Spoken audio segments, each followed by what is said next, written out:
안녕하세요. 큐레이터가 들려주는 미술 이야기 세 번째 시간인데요. 오늘은 클림트의 작품을 소개시켜 드리려고 합니다. 클림트가 누구지? 혹시 클림트의 이름을 처음 들어보신 분이라도 아마 이 작품은 한 번씩 다 보셨을 것 같아요. 이 작품을 그린 사람이 바로 클림트인데요. 이 클림트의 입맞춤이라는 작품은 아마 전 세계 사람들이 가장 좋아하는 명화 중에 하나가 아닐까 합니다. 큐레이터가 들려주는 미술 이야기 그 시리즈 첫 번째 강의인 미술작품 보는 법에서 말씀드렸는데요. 왜 우리한테는 이렇게 미술작품이 어렵게만 느껴질까?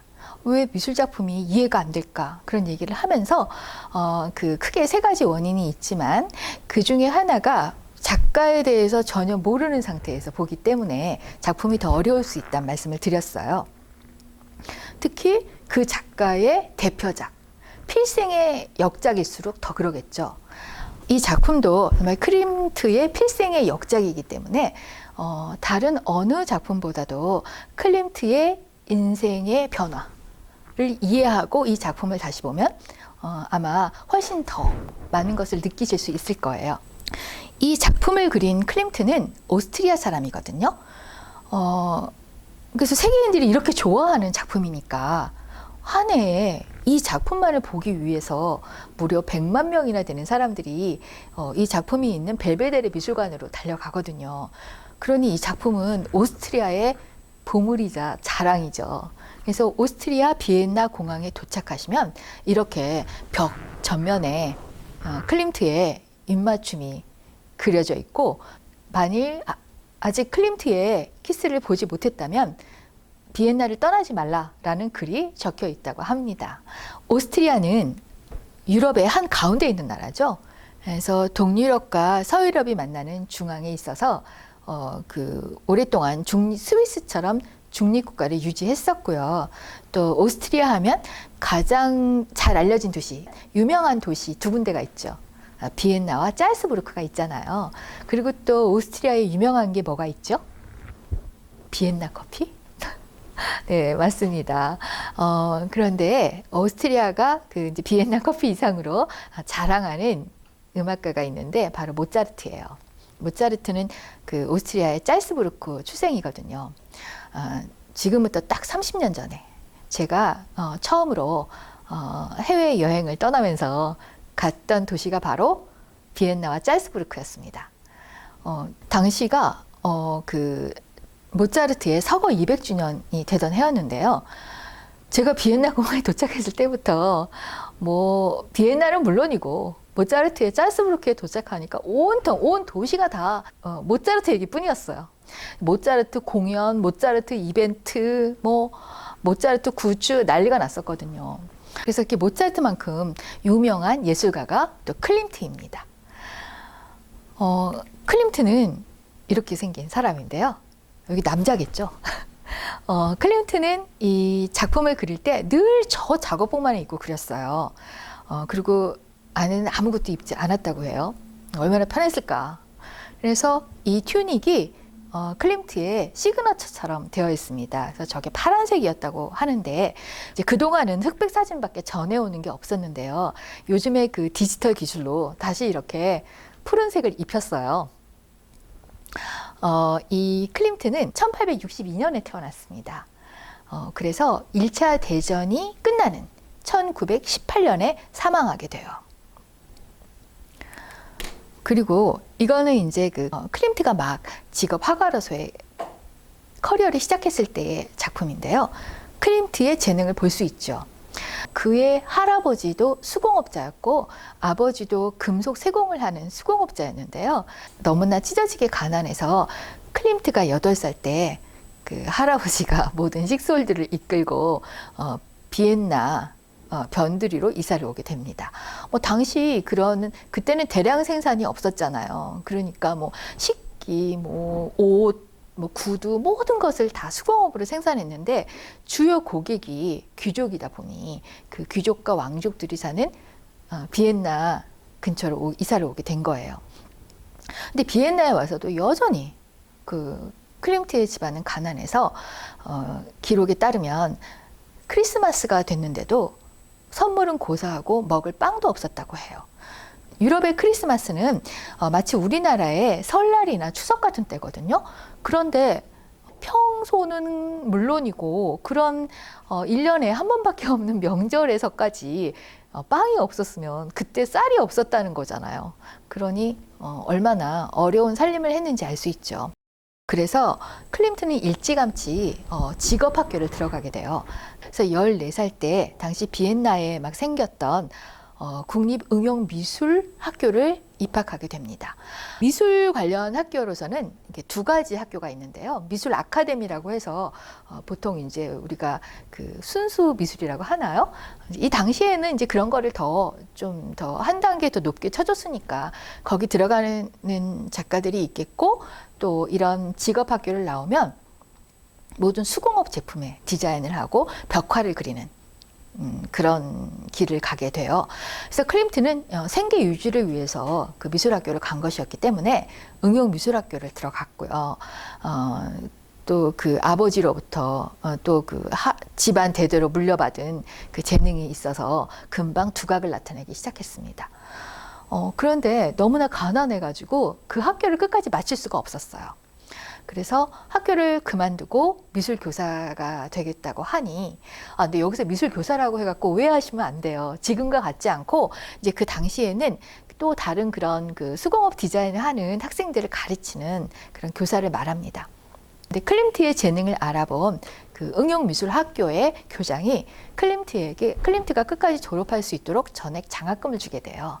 그래서 이제 클림트가 그 학교를 졸업하고 1883년에 그 동생이 자기의 예술적 동지이기도 했거든요.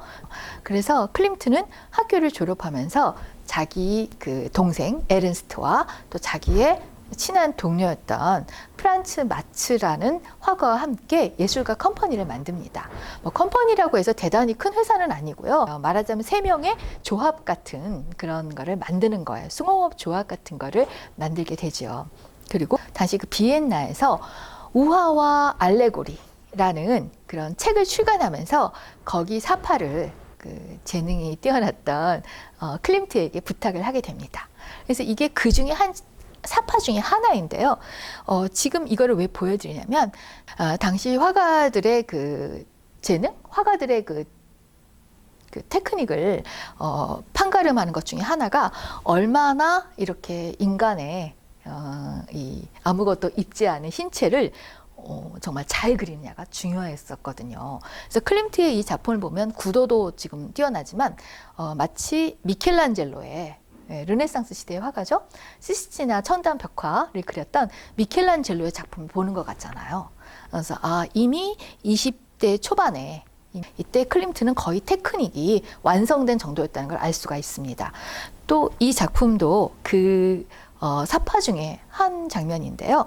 여기 보니까 지금 우화와 알레고리, 그래서 아마 뭐 여우와 두루미의 이야기인가 봐요.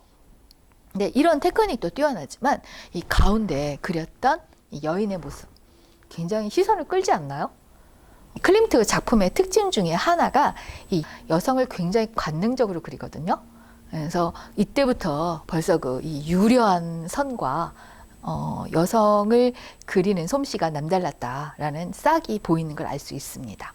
당시 그 비엔나가 새로운 도시 계획에 들어가요. 그래서 옛날 건물들을 모두 헐고 새로운 그 시가지를 만들게 돼요.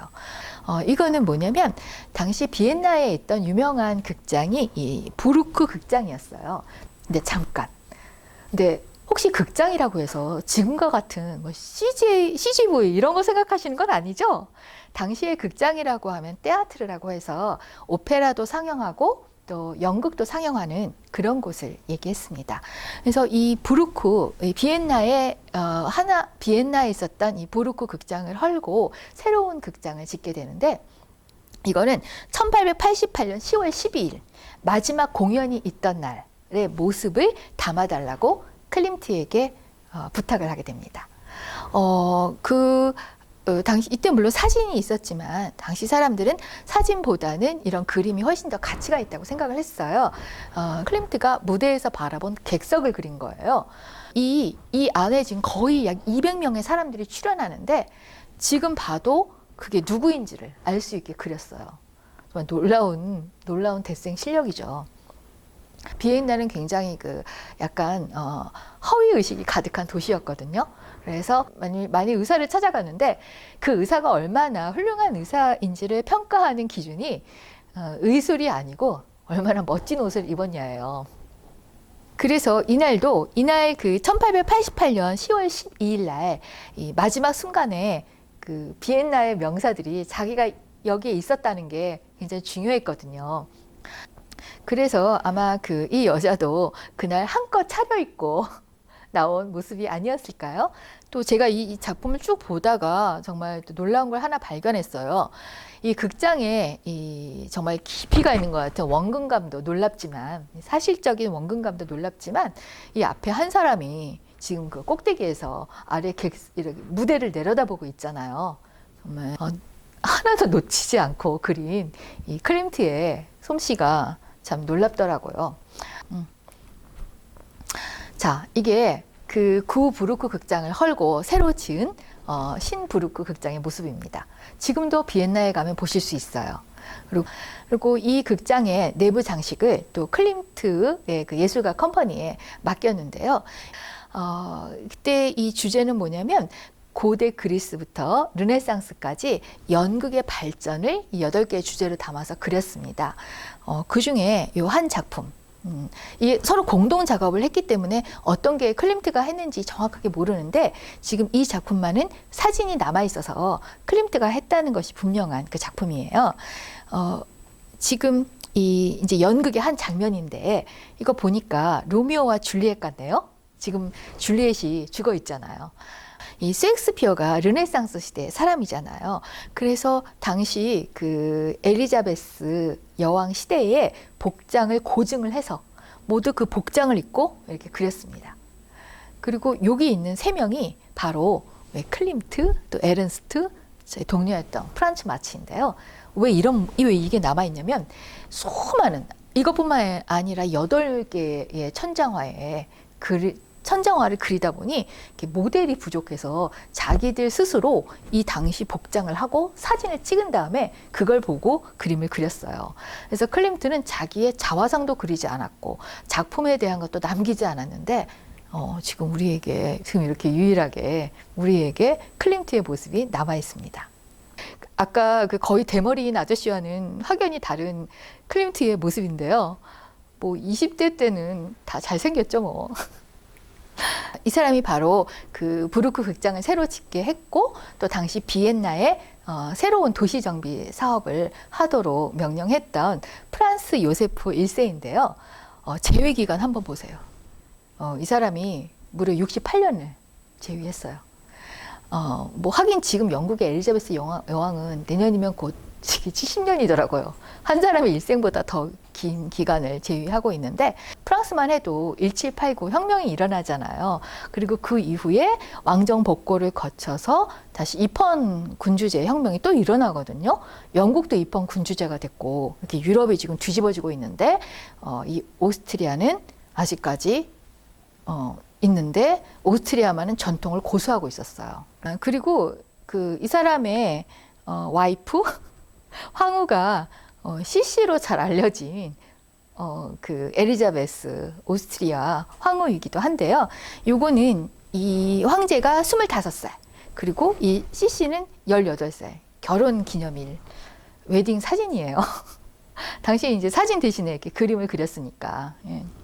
그래서 이 사람이 이제 그렇게 신시가지 공사를 시켰는데 자기를 늘 전통의 수호자라고 했기 때문에 그 새로운 비엔나 정비 사업에 들어가서 부르크 극장도 만들었고 또 지금 현재까지도 있는 빈미술사 박물관도 짓게 해요.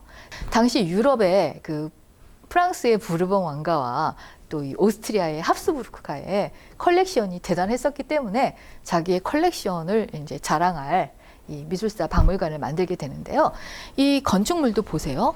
이게 완전히 지금 20세기 1891년이면 20세기 막 들어오기 전이잖아요. 그런데 그 막 20세기를 앞두고도 이렇게 전통을 고수하는 건물을 지었어요. 그래서 그 건물의 내부를 이렇게 장식하는데요. 그 건물의 내부 또한 이렇게 벽화로 장식하는데 요거의 요 아랫부분의 장식을 클림트가 맡게 되었거든요. 원래 여기에 이 모든 벽화는 당시 비엔나에서 가장 유명했던 한스 마카르트라는 화가가 맡아서 그 화가한테 이 작품을 주문했었어요. 한스 마카르트가 요게 류네트라고 부르거든요.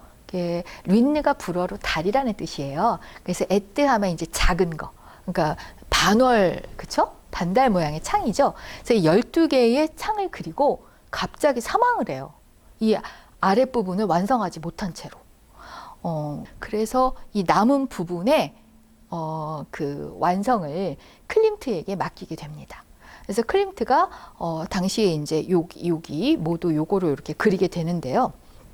이게 보여주는 게 뭐 고대 그리스의 여신, 또 중세 시대의 뭐 단테의 글에 나오는 베아트리체 뭐 이런 모습들로 쭉 그리게 돼요. 그러니까 이 외부의 외부 건물뿐만이 아니라 내부의 장식도 모두 전통을 고수하는 굉장히 고답적인 분위기가 당시 비엔나 예술계를 지배하고 있었다는 것을 알 수 있습니다. 그래서 조금 전에 보셨던 이 부르크 극장이나 또 지금 이때 새로 지어진 빈 미술사 박물관을 보면서 이렇게 멋있다 생각하실지 모르지만 저는 좀 답답함을 느끼거든요. 왜냐하면 이 건물이 지어질 당시에 20세기로 막 들어왔잖아요. 그때 바로 이웃 나라인 파리에서는 이런 에펠탑이 지어지거든요. 그 에펠탑이 왜 그렇게 유명한지 아세요? 이 에펠탑은 인류가 최초로 철근을 이용해서 만든 건물이에요. 1889년 파리 망구 박람회 때 이제 새로운 기술을 선보이기 위해서 이 에펠탑을 지었고 이 구스타프 에펠이 이거를 정말 정확한 설계를 해서 불과 2년 만에 완공을 했다고 합니다. 이 에펠탑은 당시로서는 획기적인 높이로 이 300m이기 때문에 300m면 뭐예요? 지금 한 건물이 300m면 지금 아마 살고 계시는 아파트 그 높이가 3m 안 될 거요? 그러니까 100층쯤 되는 거잖아요, 말하자면. 특히 이게 그 더 유명한 것은 인류 최초로 오직 철근만을 이용해서 만든 그 건물이거든요. 근데 요즘은 다 철근 안 들어간 건물 없죠. 그래서 물론 당시 이 건물이 지어졌을 때 에펠탑도 환영을 받지 못했습니다. 그래서 잘 알고 계신 모파상 있죠? 여자의 일생이란 유명한 그 작품을 쓴 작가인데 그 사람은 자기는 이 세상에서 제일 좋은 장소가 이 에펠탑 안에 있는 식당이라고 그랬어요. 왜냐하면 절대 에펠탑이 안 보이니까.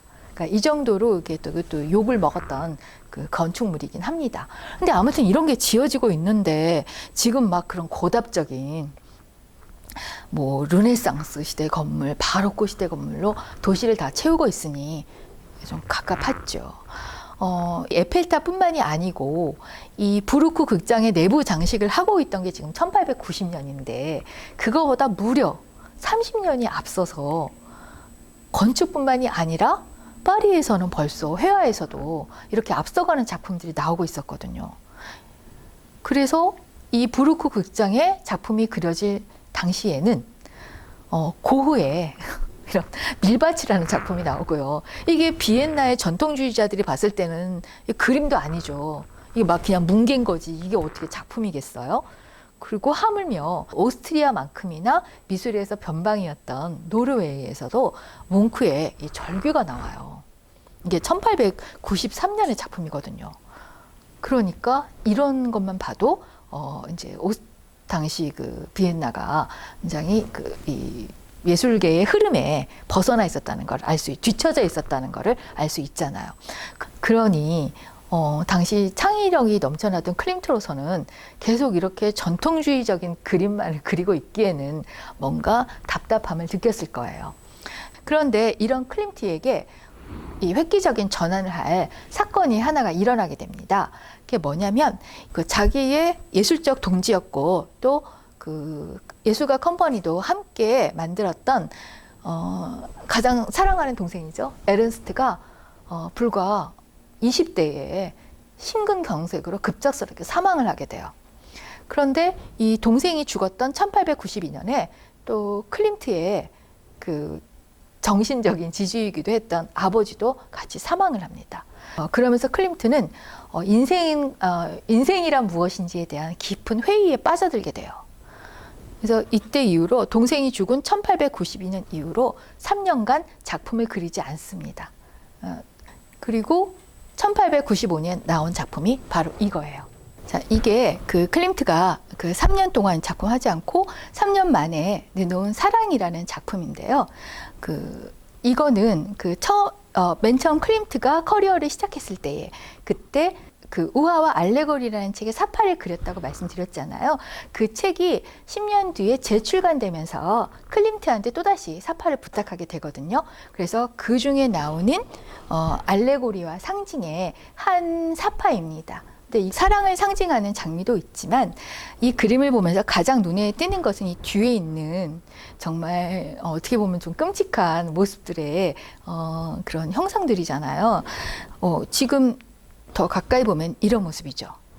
근데 여기에 어떤 죽음의 강에서 떠오른 것 같은 그런 노파의 모습도 있고, 그리고 여기는 완전히 뭐 그냥 한 죽음이네요. 그런 유령 같은 모습이 있고, 또 여기에 이 세 명의 뭐 이렇게들 얘기를 합니다. 이거는 소녀의 모습, 젊었을 때의 모습, 또 노파의 모습. 그러니까 클림트는 이 겉에 연인들이 사랑을 하고 있지만 항상 언제 죽음의 그림자가 덮칠지 모르고, 또 지금은 젊고 아름답지만 곧 이렇게 사랑도 이와 같이 다 이렇게 쓰러져 간다는 그런 상징을 보여주는 거예요. 자, 10년 전에 그렸던 이 작품과 많이 다르죠? 그러니 아직까지 이런 작품을 선호하던 그 비엔나의 그 예술계에 클림트는 굉장히 갑갑함을 느꼈을 거예요. 그래서 클림트는 자기 동료들과 함께 빈 분리파를 결성하게 됩니다. 이 빈 분리파는 기존의 오스트리아 예술가 조합에서 떨어져 나왔기 때문에 이름이 분리파이고요. 화가뿐만이 아니라 건축가, 디자인 작가들까지 모두 포함되는 그런 그룹이었어요. 그리고 이들은 자기들의 이상을 담은 빈 분리파 회관을 지었는데요. 이 빈 분리파 그룹의 일원이었던 올브리라는 건축가가 잽체시온이라는 이 건물을 설계를 했어요. 지금 보면 뭐 이게 뭐야 할지 모르지만 아까 보셨던 그 르네상스풍, 바로크풍의 그 막 덕지덕지 장식이 된 것에 비해서 아무것도 없이 이 하얀색 건물 하나를 지은 것은 정말 획기적인 거였거든요. 그리고 여기에 자신들이 추구하는 그 이념을 적어놨어요. 이게 모든 시대에는 그 시대의 예술에는 자유를 이라는 말이거든요. 그들이 무엇을 추구하는지를 알 수 있죠. 그리고 제1회 빈 분리파 전시회의 포스터를 클림트가 그리게 되는데요. 여기 뒷면에 지금 보이는 게 이 테세우스가 이 미노토라우스와 싸워서 미노토라우스를 무찌르는 장면이거든요. 그러니까 뭐예요? 그 과거의 전통적인 예술가들을 미노토라우스에 비유하고 자신들은 이제 자신들에게 맞지 않는 것은 다 쓸어버리겠라는 것을 보여주는 거잖아요. 그리고 앞에는 그 테세우스를 수호하는 그 지혜의 여신인 아테나를 그렸는데 여기서 또 한 번 클림트의 그 재능을 볼 수 있습니다. 먼저 저는 이걸 보면서 클림트가 굉장히 디자인 감각이 뛰어나다는 걸 느껴요. 지금 봐도 어색하지 않잖아요. 특히 어떻게 보면 좀 과격할 수 있는 주제잖아요. 과거의 예술가들, 전통주의 예술가들에 대한 공격으로도 비칠 수 있는 과격한 주제인데 그거를 요 아테나 방패를 굉장히 유머러스하게 그림으로써 그런 충격을 좀 완화시키는 효과를 줬습니다. 그리고 또 여기 지금 하나 참 재밌는 게요. 이 나무인데요. 원래는 이 나무가 없었어요. 그리고 이런 모습이었거든요. 근데 이 테세우스 이 남성 상징이 너무 적나라하다고 비난을 받아서 이렇게 나무로 씌운 거예요. 이것도 참 아이디어잖아요. 거기에 또 어떻게 나무를 그릴 생각을 했는지.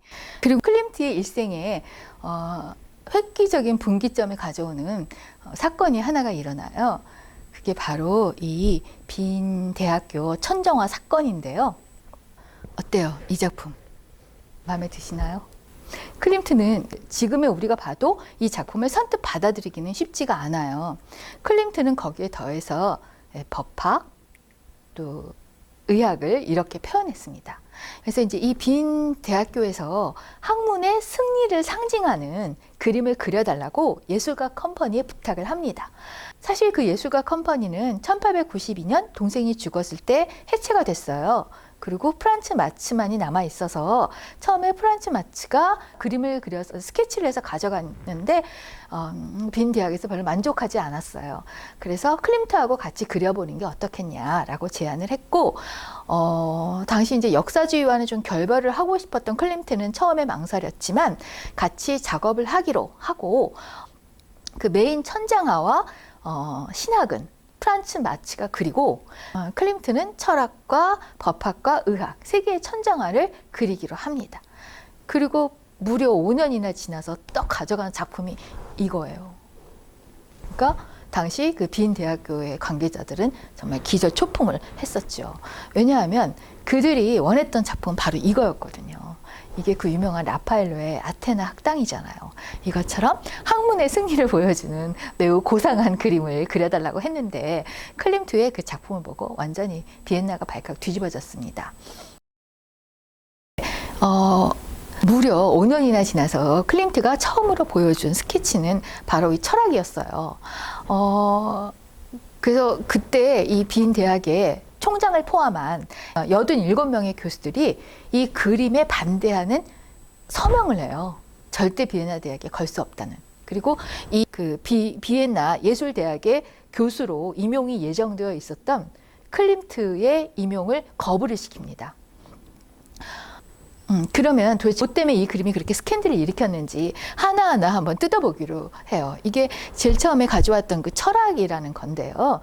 철학이 느껴지세요?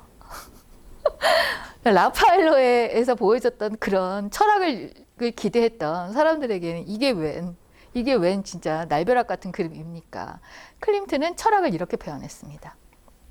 저기 멀리 눈먼 스핑크스처럼 거대하게 있는 철학인데 그 옆에 있는 거는 인간들의 군상이잖아요. 그리고 그 옆에는 고뇌하는 인간들의 기둥인데요. 그 고뇌하는 인간도 좀 아름답게 그려주면 어때서 이렇게 늙은 모습 이렇게 추하게 막 그렸고 또 그 여자의 모습은 또 너무나 적나라하게 그렸어요. 그런데 클림트가 왜 이렇게 그림을 그렸냐면 클림트는 물어보는 거예요. 학문의 승리가 웬 말? 그거는 정말 인간의 오만이 아니야? 도대체 인간의 철학이 무엇을 해결해 줬어요? 철학은 정말 이렇게 눈먼 스핑크스 같잖아요. 저는 클림트의 말에 너무 공감이 되거든요. 뭐 위대한 철학자, 뭐 니체? 당시에 니체가 유명했는데 니체도 뭐 초인을 주장했지만 니체도 자기 제자한테 이렇게 마음을 고백했다가 까이고 나서 거의 뭐 정신병자처럼 살아가잖아요. 그리고 뭐 니체뿐만이 아니라 그 어떤 철학자가 인간의 이런 삶과 죽음의 문제를 해결해 준 사람이 있었나요? 즉 철학자 자신도 자신의 인생 문제와 죽음을 해결하지 못했잖아요. 그래서 철학을 이런 모습으로 그렸고요. 그 다음에 또 이 의학은 이렇게 표현을 했습니다. 지금 이 전면에 나오는 게 의학의 여신이거든요. 그래서 이 뱀이 있는 지팡이를 들고 있잖아요. 그런데 이 의학의 여신인데 이 여신 뒤로는 역시 또 죽어가는 인간들이 있어요. 이 여자도 전면에서 나는 의학이야 이러면서 잘난 척하고 있지만 인간들의 무슨 문제를 해결해 줬나요? 이 멀리 뒤에 이 죽음의 모습이 보이죠. 그리고 그 옆에 있는 여자는 뭐냐면은 이렇게 지금 이 젊고 아름다운 여자도 이 가운데 있는 게 레테라는 죽음의 강이에요. 이 죽음의 강을 건너면 곧 이 옆에 있는 사람들처럼 이렇게 다 썩어 문드러진 육체로 변해갈 것이잖아요. 그래서 아무것도 해결해 줄 수 없는 의학. 그리고 이 당시 이 세 개의 작품들은 아직 완성본은 아니었고, 이제 완성하기 전에 스케치를 가져간 거예요. 근데 거기에서부터 이제 엄청난 이 반대에 직면하게 되었던 것이죠. 당시에 그 세 개의 스케치 중에 이제 가장 완성도가 높았던 법학인데요. 여기 지금 앞면에 보면 여기 아무 힘이 없는 어떤 노파가 있죠. 그리고 이 사람을 문어 같은 어떤 이상한 괴물이 칭칭 감싸고 있잖아요. 어떤 밧줄 같기도 하고 수갑 같기도 하고. 그리고 이 사람을 심판하는 건 누구예요? 여기 보기만 해도 사악해 보이는 이런 사악함과 인간의 부조리라는 거예요. 아니, 법은 정의의 심판자라면서요. 근데 정의는 도대체 어디가 있죠? 저 멀리에 정의의 여신이 있습니다. 가까이 한번 다가와 볼까요? 그리고 이 여자는 그 정의를 상징하는 이 저울을 가지고 있어요. 지금 세상과도 너무 비슷하지 않나요? 이 법이 정말 그렇게 정말 정의롭고 공정하게 이 세상의 것을 심판하는 건 아니잖아요. 오히려 이런 사악함과 부조리가 아무 힘이 없는 사람일수록 이렇게 칭칭 얽어매고 짓밟고 있지 않습니까? 그래서 클림트는 이거를 통해서 학문의 승리가 아니라 학문의 한계를 보여주고 싶었던 거거든요. 하지만 사람들은 엄청난 비난을 했고, 특히 이 클림트가 가장 참을 수 없었던 비난은 클림트가 배운 게 없어서 아는 게 없어서 이렇게밖에 못 그렸다라는 비난이었을 텐데, 보니까 어떠세요? 클림트가 정말 그렇게 아는 게 없는 것처럼 보이나요? 책 아무리 읽으면 뭐해요. 그거를 자기가 어떻게 나의 사유 과정을 거쳐서 자기 것으로 만드는 과정이 있어야 하잖아요. 저는 오히려 누구보다도 클림트가 법학과, 철학과, 의학을 잘 이해했던 것 같아요. 지금 그래서 이 빈대학교 천정화 사건은 어떻게 결론이 나냐면 당시 문화교육부 장관이 클림트에게 중재안을 제안을 해요. 빈 대학에는 새로운 그림을 그리고 대신에 이 작품은 현대미술관으로 가자. 근데 클림트는 단호히 그 제안을 거부합니다. 왜냐고요? 근데 나래도 그랬을 것 같아. 자기의 예술 세계를 완전히 거부한 거잖아요. 그리고 클림트는 자기가 받았던 이 계약금 전액을 돌려줘요. 그리고 이 그림을 나는 절대 이렇게 나의 예술을 이해하지 못하는 이 사람들의 앞에서 공개하지 않겠다. 그리고 나의 예술적인 만족을 위해서 이 작품을 완성하겠다. 모두 걷어갑니다. 당시 모두가 반대를 했지만 또 이 일부 그 빈 대학의 교수들은 클림트를 지지했고요. 또 클림트의 이런 작품을 후원하는 그런 사람도 있었어요. 그래서 클림트의 후원자 중에 한 명이 이 작품 이 세 개의 스케치와 또 나머지 13점의 클림트의 작품을 사서 자기의 성에 전시하고 있었는데 2차 대전 때 나치가 그 성을 폭격을 해서 이 스케치와 클림트의 그 정말 아까운 나머지 13점의 작품도 모두 소실되고 지금은 볼 수 없습니다. 그래서 지금은 여기 보시고 있는 법학과 의학만이 당시에 그 사진이 남아 있어요. 그래서 그 사진을 실물 크기로 복원한 그 스케치가 그 비엔나에 가시면 그 박물관에 보관하고 있습니다. 그래서 이런 일을 겪으면서 클림트는 금붕어라는 작품을 그렸는데요. 지금 여기 보면 여기 가까이서 볼까요? 여기 금붕어가 있잖아요. 우리가 약간 썩은 눈을 동태눈 이라고 하나요? 그것처럼 이 맹한 금붕어의 눈과 이 앞에 있는 여자가 지금 이 금붕어처럼 엉덩이를 흔들면서 사람들을 조롱하는 건데요. 클림트가 처음에 줬던 이 작품의 제목은 나의 평론가들에게 분명하죠? 무엇을 원하는지. 그러니까 자기 평론가들이 이런 금붕어였다고 조롱하는 작품을 그리게 되죠. 그래서 이 이후 다시 한번 클림트의 작품은 이제 변화를 거치게 되는데요. 클림트가 이제 다시는 나는 이런 공공 작품은 제작하지 않겠다고 해요. 왜냐하면 그들은 클림트가 그닥 그리고 싶지 않던 전통주의 또 고답주의적인 방식만을 고집하니까 클림트는 지금 이런 세계를 추구하고 있는데 그게 맞겠어요? 그래서 클림트는 이런 공공 작품은 더 이상 제작하지 않고 개인 초상화를 그리게 돼요. 근데 클림트가 당시 비엔나에서 가장 유명한 화가였기 때문에 많은 사람들이 클림트의 초상화를 하나 받고 싶어 합니다. 그래서 클림트가 이 이후로 초상화가로 이름을 떨치게 돼요. 이게 그 유명한 아델레 블로 바우어의 초상이죠. 그래서 여기에서 지금까지 하는 다른 이 금박의 모습이 드러나고, 특히 클림트 예술의 특징이라고 할 수 있는 화려한 장식미. 이 장식미라는 게 뭐냐면은, 지금 이 작품을 보면 여기에 이 여자의 몸이 어디가 서 있나요? 지금 얼굴만 간신히 보이잖아요. 그리고 몸은 마치 벽화처럼 장식성이 강하죠. 그래서 이게 이런 장식성과 함께 클림트 작품의 또 하나의 특징인 이 화려한 금박을 입히는 그 세계로 발전을 하게 되죠. 이제 그 계기를 이루게 된 게 클림트가 1903년에 이탈리아의 라벤나를 여행하게 돼요.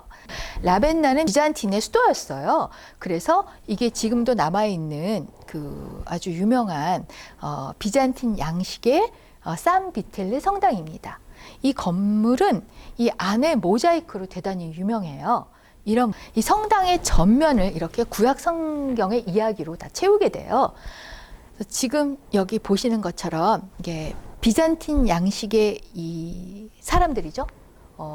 이렇게 우리가 지금 보는 점 3D가 아니라 2차원의 그린 것 같은 이런 평면적인 모습의 화려한 유리, 보석, 금을 섞은 모자이크죠.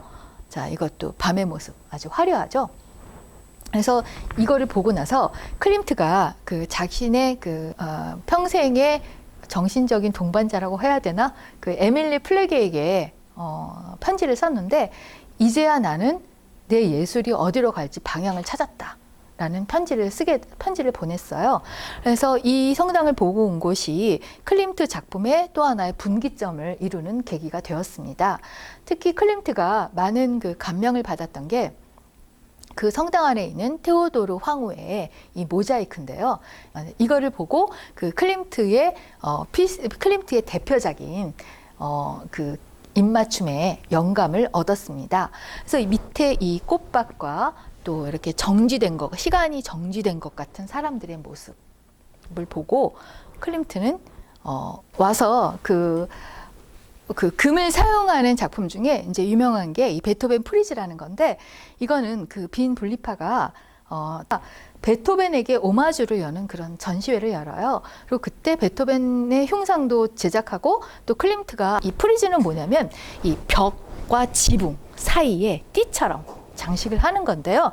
그 프리즈를 이 클림트가 그리면서 화려하게 금을 사용해요. 그리고 여기에서 그 키스의 어떤 원형을 볼 수 있는 모습이 나오잖아요.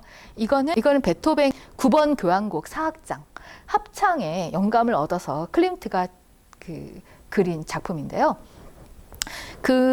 여기 지금 그래서 이 환희의 성가를 부르고 있잖아요. 그 작품 이름이 환희였기 때문에. 그리고 그 당시 그 슐러라는 독일 시인이 온 인류여 포옹하고 입맞춤 하라라는 그 시에 영감을 얻어서 그리게 되었고, 이게 환희인데 그 이제 환희의 마지막을 이 남녀가 포옹하면서 입을 맞추는 장면의 그림을 제작하게 됩니다. 클림트는 해마다 그 비엔나 근교의 아터호스로 여름을 보내러 갔는데요. 그 아터호스의 모습을 그린 거예요. 이것도 지금 당장 갖고 와도 20세기 어떤 그 아주 이 그래픽을 잘하는 작가가 그린 작품 같지 않습니까? 이 또한 이게 클림트의 작품의 특징을 보여주는 그런 작품이라고 할 수 있죠. 클림트의 이런 장식성을 극대화시켜서 보여주는 게 이 스토클레 프리즈인데요. 스토클레는 뭐냐면은 이 벨기에에 굉장히 그 부자인 스토클레 집안이 있었어요. 그래서 그 사람이 정말 저택과도 같은 집에 뭐 연주홀까지 있는 그런 집을 새로 지으면서 안에 모든 장식을 빈 분리파에게 맡깁니다. 그리고 그 클림트가 당시에 이렇게 보이는 지금 양쪽 벽화와 정면의 벽화를 그리게 돼요. 근데 그 중에 한 모습인데요. 지금 이게 세 개로 나누어져 있는데 보이세요? 저 끝에 어떤 여자 한 명 있잖아요. 그게 기대라는 이름을 줬고, 가운데는 생명나무. 그리고 마지막에 이 남녀가 포옹하고 있는 모습에는 충만이라는 제목을 주었어요. 사실 저는 이 클림트가 이 마지막 작품에 충만이라는 제목을 준 것을 보면서 비로소 클림트의 키스가 이해되었습니다. 그리고 그가 왜 이 작품의 제목을 연인이라고 했는지도 이해가 되었어요. 그래서 저는 이거를 정말 클림트가 원래 불렀던 대로 연인이라고 불러야 맞을 것 같아요. 왜 그런지. 그 벨베데레 미술관에 가면 이 작품 하나만 걸려 있는데요. 거기에다 또 이렇게 까만색 테를 둘러서 이 그림에만 집중을 할 수 있게 그렇게 걸어놨어요. 어때요? 더 집중이 되시나요? 저는 이 설명도 이 그림을 감상하는데 방해가 되는 것 같아서 잠시 뺄게요. 지금 이거를 보면은 지금 남녀가 입을 맞추고 있는데 키스하는 장면인가요? 아니죠. 어쩌면 키스를 막 마쳤거나 아니면 하기 직전의 모습 같아요. 그래서 저는 영어 제목은 키스지만 오히려 입맞춤이라는 게 더 어울릴 것 같더라고요. 왜냐하면 지금 이 두 연인이, 두 사랑하는 사람이 하나가 돼 있잖아요. 보여지시죠? 옷이 분리가 돼 있지 않잖아. 즉 어떤 입맞춤을 하는 그 장면보다는 그 입맞춤을 하는 연인들의 맞닿은 마음, 하나가 된 마음을 클림트는 더 표현하고 싶었을 거예요. 그러니까 이 작품 이후 3년 뒤에 나온 그 스토클레 프리지에서 포옹하고 있는 작품의 이름이 충만인 거예요. 클림트는 이 연인이라는 작품을 통해서 무엇을 말하고 싶었을까? 어쩌면은 그 사랑에 도달하지 못했기 때문에 이렇게 그렸을 수도 있어요. 그리고 이 작품을 보면 어딘지 시간이 멈춰져 있는 것 같잖아요. 우리들은 누구나 간직하고 싶은 순간이 있잖아요. 정말 어느 순간 그 순간이 멈춰버렸으면 하는 그 순간. 클린트가 그것을 잘 표현해냈기 때문에 이 작품이 그려진 지 무려 113년이 지난 오늘까지도 우리들에게 많은 공감을 주는 것이 아닌가 그런 생각이 듭니다. 이제 이쯤에서 클림트의 이제 그 사랑의 이야기가 나와야 이 작품이 좀 더 이해가 되실 것 같은데요. 이거는 그 에밀레 플레게라는 클림트와 평생의 그 정신적인 연인 관계에 있던 그 여자의 모습인데요. 이게 누구냐면 클림트의 동생 에른스트가 결혼해서 딸 하나를 낳고 곧 죽었거든요. 근데 그 자기의 제수 씨죠. 제수 씨의 동생이에요.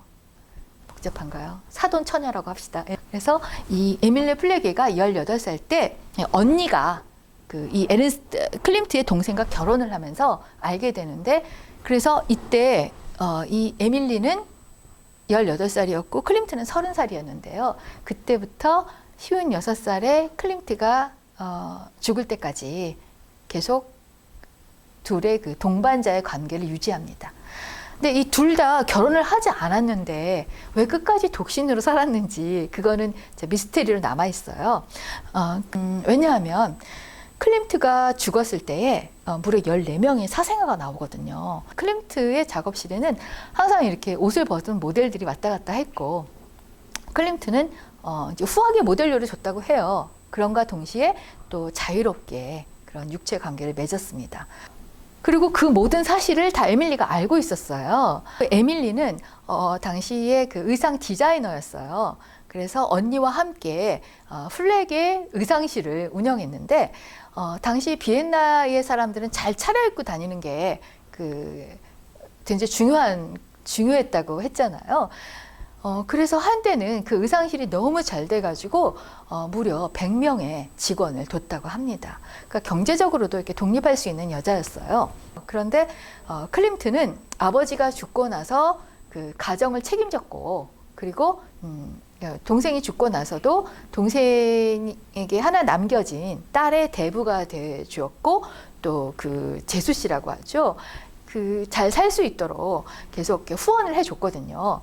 그래서 그 플렉의 자매가 운영하는 그 의상실에 많은 고객들을 소개해줬을 것 같아요. 클림트에게 그림을 주문하고 클림트의 후원자가 돼줬던 사람들은 비엔나 최고의 귀족들이고 부르주아들이었잖아요. 그러니까 그들이 곧 아마도 이 플렉의 자매 의상실의 고객이었지 않았을까요? 이 에밀리는 굉장히 진취적인 여자였는데, 이 옷이 당시에 이렇게 여자들이 꽉꽉 코르셋으로 조이는 옷을 입고 다녔는데 이렇게 편안한 옷을 디자인해주고, 또 그때 클림트가 늘 입고 있었던 이 튜닉도 에밀리가 또 디자인을 해줬어요. 또 어찌 보면 이 에밀리 옷에 이런 무늬들을 보면 그게 또 클림트 그림에 나오거든요. 그러니까 어쩌면은 서로 영감을 주었을 것 같습니다. 이 에밀리가 디자인했던 옷만 봐도 참 진취적인 게 보이는데요. 여기에 막 기하학적인 무늬가 들어간 이런 옷을 디자인하고, 그래서 옷이 특이하잖아요. 그리고 클림트는 에밀리의 초상화를 하나를 그려줘요. 에밀리가 28살 때 모습인데, 에밀리는 사실 이 그림을 별로 좋아하지 않았다고 해요. 그런데 에밀리 머리 뒤에 보이는 게 배경이 아니고 모자예요. 그걸 봐도 클림트의 작품의 특징인 이 장식성이 보여지지 않습니까? 클림트가 56살 때 갑자기 이제 뇌출혈이 와서 사망을 하게 되는데요. 클림트는 자기 집안에 동생도 심근경색, 아버지도 뇌출혈, 그래서 늘 자기가 그런 병에 걸리지 않을까 두려워했어요. 그런데 정말 신기하게도 아버지가 죽었던 나이와 똑같은 56에 뇌출혈이 와서 쓰러지게 돼요. 그리고 쓰러지면서 처음으로 한 말이 에밀리를 데려와 라는 말이었어요. 그래서 뇌출혈로 쓰러지고 나서 이 반쪽이 마비가 돼요. 그 마비가 되고 약 한 달 정도 병원에 있다가 사망하게 됩니다. 근데 그때가 2월 달이었고, 그리고 뭐 난방 시설도 좋지 않았으니까 또 당시에 스페인 독감이 유행하게 되면서, 그리고 병상에 누워 있다가 스페인 독감에 걸려서 사망을 하게 됩니다. 근데 클림트의 유언대로 이 에밀리 플레게가 클림트의 그 유언 집행자가 되어서 그 유품들을 가져오고 정리를 하게 됩니다. 자기 아파트에 클림트의 방을 하나 놓고 거기에 클림트의 작품과 모든 편지 같은 것을 뒀었는데, 안타깝게도 2차 대전 때 폭격을 맞으면서 클림트의 남아있던 작품들과 함께 다 소실이 되게 돼요. 그리고 또 이 둘의 관계가 어땠는지를 사람들이 아직도 모른다고 제가 말씀드렸는데, 그건 왜냐하면은 이 클림트가 에밀리한테 무려 400통이나 되는 편지를 보냈거든요. 그리고 어떤 날은 하루에 8통의 편지까지 보냈다고 해요. 그러니까 즉 자신의 이런 작품 세계라거나 모든 거를 다 에밀리와 서로 나눴던 것이죠.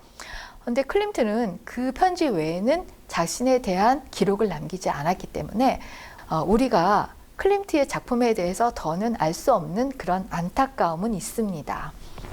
자, 오늘 저와 함께 클림트와 또 클림트의 대표작인 키스라고 잘 알려진 작품에 대해서 제가 말씀을 드렸는데요. 어떠세요? 제 설명을 다 듣고 나니 이 작품은 정말 키스보다는 클림트가 원래 붙였던 연인이라는 제목이 더 맞는 것 같지 않으세요? 벌써 12월이네요. 예, 올해를 마치는 이 마지막 작품으로 제가 이 클림트의 연인을 가지고 왔는데요. 이 12월에 선물같이 너무 어울리는 작품인 것 같아서 소개를 해봤습니다. 제 강의를 듣는 여러분에게도 12월에 선물이 되었으면 합니다. 네, 그럼 다음에 또 봬요.